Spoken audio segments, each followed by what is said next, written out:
And I appreciate the opportunity to speak here and share my experience. So as just a couple key goals for what I'm sharing today, I hope that you come away that knowing that there is inherent value to our work and that this value is likely broader than many of us imagine. I hope you're inspired to take the next step. And I'm going to give you a couple tools to get started. So starting off, a friend of mine spent a lot of time earlier in their career helping college students to know and walk with Jesus. They found that after a couple of years after graduation, 95% of the Christians who graduated out of their ministry no longer considered themselves Christian. And so, of course, naturally, this caused some serious introspection. My friend and their leadership team, they then actually identified the problem that the students' faith, as it had been taught to them, had very little practical application in the world they found themselves. And that after they graduated, they didn't have strong community to help them make those connections. So my friend and their leadership team put together a curriculum that helped students better connect their faith to where they tended to exert themselves the most. And that's, of course, their workplace for many. So that combined with an alumni small group network, they helped to take the attrition from 95% to 5%. And it's really amazing, and this was a lesson for me, it's really amazing what an integrated worldview of faith and your work and a community with which to grow can do to help us bring our full selves to all that we do. I'm going to talk a little bit about my career steps kind of broadly. I went to Asia right out of college because in particular, I thought that China was going to have a big impact on the world, and I wanted to be part of that story. So I started learning Mandarin at that time. I started my kind of professional career as a strategic account manager for a small tech services firm. I then ended up meeting the CEO of a company who was expanding in Greater China. And I ended up running Greater China for them for a few years before seeing an opportunity in the market and becoming a founding member of a startup, as well as that co-founder of an industry association around the same time. Once both of those were up and running, my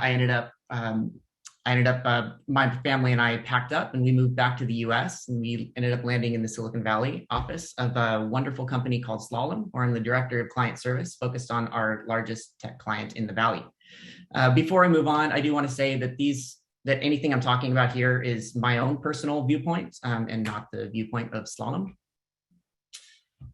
As I look back on my own experience around living missionally, I want to give a little bit of I'll also provide a definition of kind of how I view what that means to integrate your faith and work or to live missionally. But before I do that, I'd like to unpack one of the kind of parts of my career and my story. I want to kind of zoom in on the industry association. So I found myself in the middle of a facilities management industry, which it's an industry that's actually many times perceived to be at the bottom of the corporate value chain, right? Like Dan mentioned, it's a tool, right? Part of the toolkit.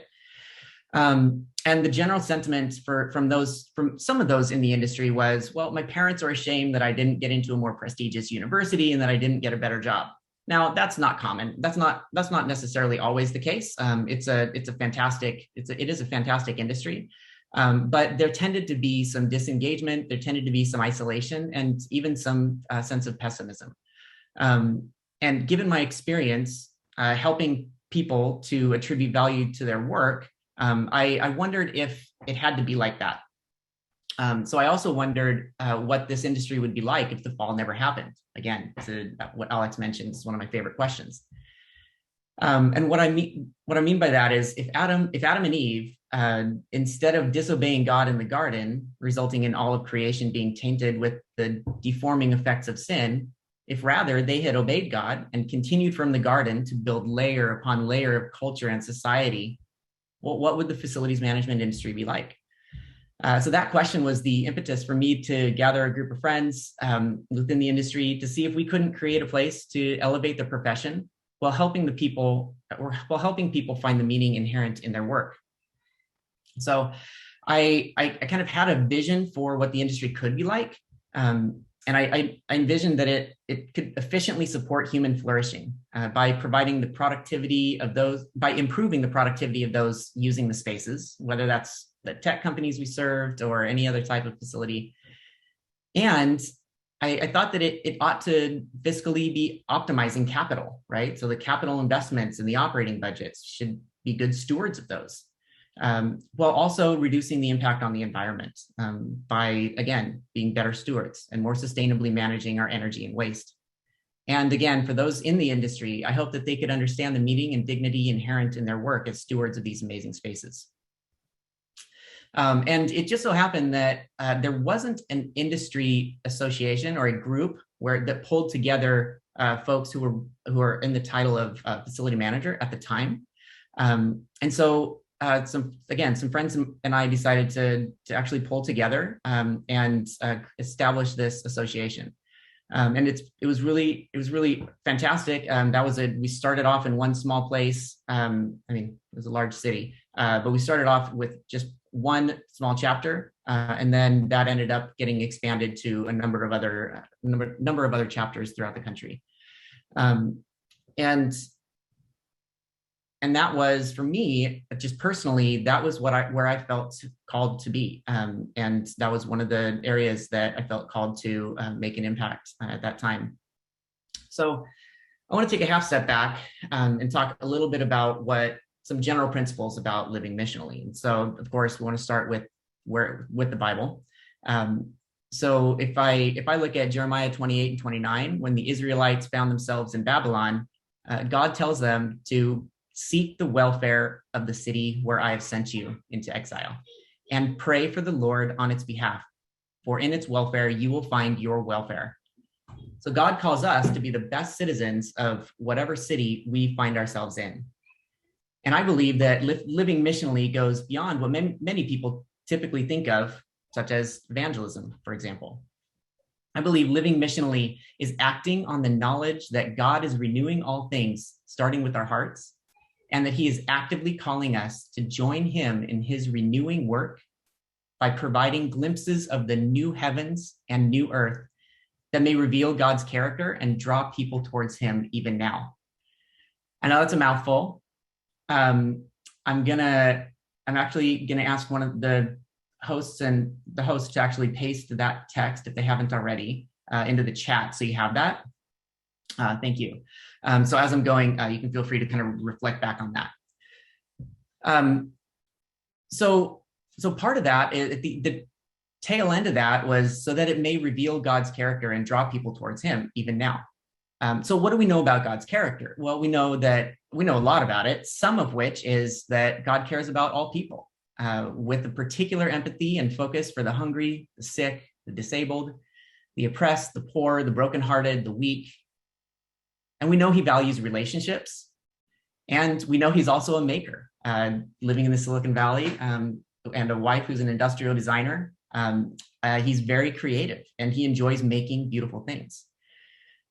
So as we look to join him in his renewing work, we can look to make a glimpse of God's compassionate heart through whatever domains we find ourselves in. And more often than not, some of the best, I guess, even critiques or impacts can happen from within, right? So from within a team, from within a company, from within an industry, from within your church. Those impacts can also, we should also be very thoughtful about how we are framing those, right? So this isn't simply some kind of colonialism or kind of conquering per se, but it's really looking to figure out ways to align with stakeholders that are already part of those groups, and help them to flourish and help them to improve their welfare. So one example is a friend of mine recently told me about this. He works as a lead engineer for a big Silicon Valley based tech company. He was moved to a team who were building a machine learning product and that had applications in a field that he believed did not help people to flourish. In fact, in many situations, this product led to harm of innocent people. And so he was really torn because it was providing the company meaningful revenue and doing the right thing, by not serving this customer type would certainly have a financial impact to the company. His peers, although they agreed that it was not the right thing to do, advised him not to worry about it and just let it go, that there'd be too much pushback from leadership. But in our community group, we'd been talking about renewal and what that looks like. And he believed this was an opportunity to bring renewal. But how would he do it? So he knew that he needed to build a case that would resonate with all of the key stakeholders of the program. He couldn't just brazenly take a stand. So he spent a day looking at the company's mission, values, and vision, as well as some of the AI/ML industry values. And he ended up finding some AI/ML values that his company had recently adopted.